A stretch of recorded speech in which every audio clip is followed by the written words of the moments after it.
Hello students, इस video के अंतर्गत हम लोग कुछ ऐसी क्रियाओं के प्रयोग के विषय में अध्ययन करेंगे जिनके प्रयोग में अक्सर उलझन पैदा हो जाती है। अक्सर समझ में नहीं आता कि इसका प्रयोग हम कैसे करें। उन कुछ क्रियाओं के विषय में हम जानकारी प्राप्त करें। जैसे पहले नंबर पर है लाई। एक लाई का मतलब झूठ बोलना, यह लाई। दूसरे लाई का मतलब लेट जाना, लेटना। और एक है ले। लाई लाई ले, इसलिए लाई झूठ बोलना, लाई लेटना। ले लिटाना या रखना, मतलब एक लाई का मतलब झूठ बोलना, दूसरे लाई का मतलब लेटना, और ले का मतलब होता है लिटाना या रखना। अब पहले नंबर पर आइए लाई, झूठ बोलना। इसकी फॉर्म्स निम्न प्रकार हैं, यानी इस प्रकार इसके चारों फॉर्म्स बनती हैं। लाई का पास्ट टेंस होता है लाई, पास्ट पार्टिसिपल लाई और प्रेजेंट पार्टिसिपल लाई। लाई, लाइड, लाइड और लाई। प्रयोग में उदाहरण देखिए। It is a bad habit to lie to others. दूसरों से झूठ बोलना बुरी आदत है एंड फील हैप्पी, और खुशी महसूस करना। It is a bad habit to lie to others and feel happy. दूसरों से झूठ बोलना और खुशी महसूस करना यह गलत बात है। अब दूसरे नंबर पर आइए अलाई, लेटना का लाई। इसके फॉर्म्स इस प्रकार है। लाई, लेटने वाले में ले, लाई का पास्ट टेंस ले, और lain third form in past participle lain, और lie. Let me lie here for rest. मुझे यहां आराम के लिए लेट जाने दो। Let me lie here for rest, मुझे यहां आराम के लिए लेट जाने दो। He lay under a tree and slept. वह एक पेड़ के नीचे लेटा और सो गया। He lay under a tree and slept. वह एक पेड़ के नीचे लेटा और सो गया।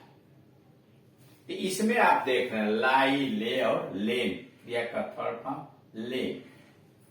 अब आइए ले का मतलब लिटाना, जो कि यहां देख रहे हैं पास्ट टेंस में आया हुआ है, लेकिन यह फर्स्ट फॉर्म में ले का मतलब लिटाना या रखना। इसकी फॉर्म्स इस प्रकार है ले, लेड और लेड, और लेइंग, लाइन नहीं, lying, lay, laid, past participle laid और लेइंग। प्रयोग का उदाहरण देखिए। Example, lay the child down to sleep. बच्चे को सोने के लिए लिटा दो। ले दी चाइल्ड डाउन, बच्चे को नीचे सोने के लिए लिटा दो। Lay the child down to sleep. I laid the book on the table. मैंने पुस्तक मेज पर रख दी। I laid the book down on the table. I laid the book on the table, मैंने मेज पर पुस्तक रख दी। तीसरा, the hen is laying eggs. The hen is laying eggs, मुर्गी अंडे रख रही है, मतलब दे रही है। अब आइए दूसरे नंबर हैंग। एक हैंग का मतलब लटकाना और दूसरे हैंग का मतलब फांसी पर लटकाना। फांसी दे दें। एक हैंग का मतलब लटकना और दूसरे हैंग का मतलब फांसी पर दे देना या फांसी पर लटका देना। पहले हैंग का मतलब लटकाना, लटकाना वाला। इसकी फॉर्म्स इस प्रकार है। हैंग, हंग, और पास्ट पार्टिसिपल हंग और प्रेजेंट पार्टिसिपल हैंगिंग। हैंग, हंग, हंग और हैंगिंग, ये लटकाने वाले का है। अब इनका प्रयोग का जरा उदाहरण देखिए। I hang my shirt I hang my shirt, मैं अपनी शर्ट कमीज लटकाता हूं। कहा? आंधी पे खूंटी में। मैं अपनी शर्ट खूंटी में टांगता हूं, लटकाता हूं।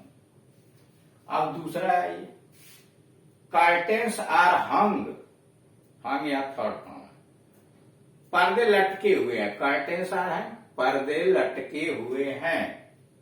ऑन दी विंडोज, खिड़की पर पर्दे लटके हुए हैं।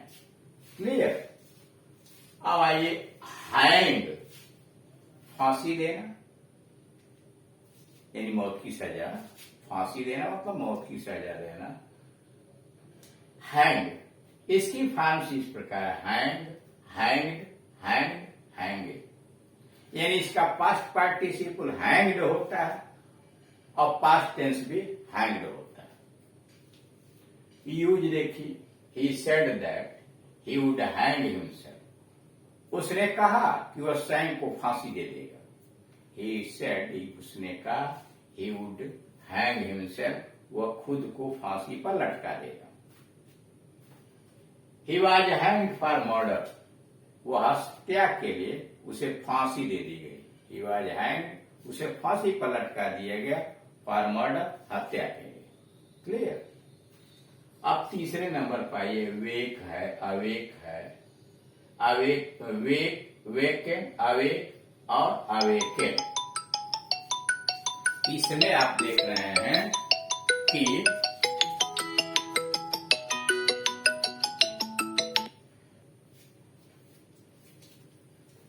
इसमें आप देख रहे हैं कि वेक है, वेकेन है, अवेक है, अवेकेन है।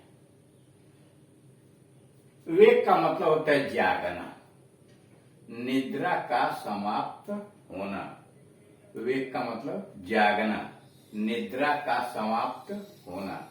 इसकी फॉर्म निम्न प्रकार है, वेक, ओक, ओकेन, वेक, ओक, ओकेन और वेकिंग।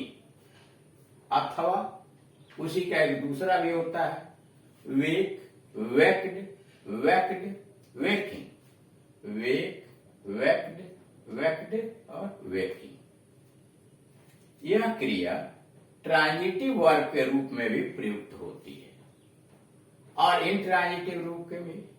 करे यह क्रिया वेक जो है यह सकर्मक क्रिया के रूप में भी प्रयुक्त होती है और इंट्रांजिटिव वर्ब अकर्मक क्रिया के रूप में भी इसका प्रयोग होता है। उदाहरण के लिए, आई वेक अर्ली, मैं सवेरे, अर्ली सवेरे, मैं उठ जाता हूं, मैं सवेरे उठ जाता हूं। आई वेक अर्ली, मैं सवेरे जग जाता हूं, मैं सवेरे उठ जाता हूं। I wake early, the sound woke me up, आवाज ने मुझे जगा दिया। The sound woke me up, आवाज ने मुझे जगा दिया। तीसरा, please don't wake the baby, कृपया बच्चे को मत जगाओ। Please don't wake the baby, यहां भी ट्रांजिटिव है, यहां भी ट्रांजिटिव है, या इंट्रांजिटिव के रूप में, यानी यहां दोनों सकर्मक क्रिया के रूप में प्रयोग की गई हैं, पहले वाले में अकर्मक क्रिया। अब आइए दूसरे नंबर, वेकेन, वेकेन का मतलब जगाना, वेकेन जगाना।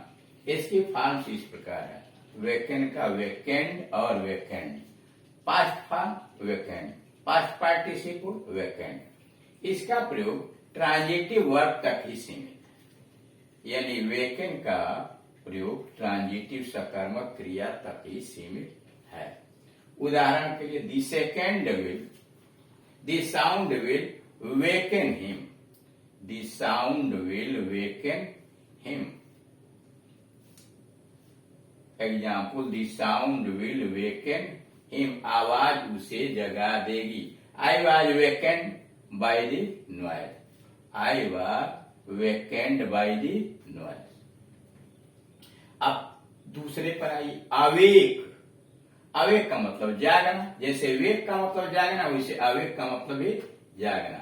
इसके फॉर्म्स इस प्रकार हैं, अवेक, अवोक, अवोकेन, अथवा अवेक, अवुक अवुक, अथवा अवेक अवेक्ड अवेक्ड। यह तीनों सही है।